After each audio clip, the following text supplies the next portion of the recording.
اور شاید انہیں کا مقولہ ہے یا کہیں اور پڑھا یاد نہیں. تو ابراہیم بن ادھم نے جب سلطنت کو لات ماری، سلطنت چھوڑ کر چلے گئے، تو میں اکثر یہ کرتا ہوں، صرف یہی نہیں اور بھی بہت سے واقعات آپ کو ملیں گے کہ انہوں نے دنیا چھوڑ کر سارے اختیار کر لی.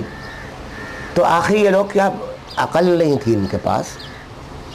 کیا یہ پاگل تھے کہ دنیا کی محبت، اتنا مال دولت، سلطنتیں چھوڑ کر یہ جنگل میں جا کے بیٹھ گئے تھے؟ اگرچہ یہ زمانہ جنگل میں جا کر بیٹھنے کا نہیں ہے، اس کے یہ احکام الگ ہیں کہ آیا وہ ان کے لیے یعنی نجی زندگی کے لیے ان کے لیے ٹھیک تھا، وہ قابل تقلید کا معاملہ الگ ہے کہ وہ تھا یا نہیں تھا اور کن کے لیے تھا اور کن کے لیے نہیں تھا. سمجھا؟ یہ معاملہ الگ ہے. لیکن آخر وہ پاگل تو نہیں تھے کہ ساری دنیا چھوڑ کر اپنے لشکر فوج اور یہ اور وہ سب سلطنت چھوڑ کر جا کر پر اتنا انہوں نے افسوس ظاہر کیا کہ کوئی حد و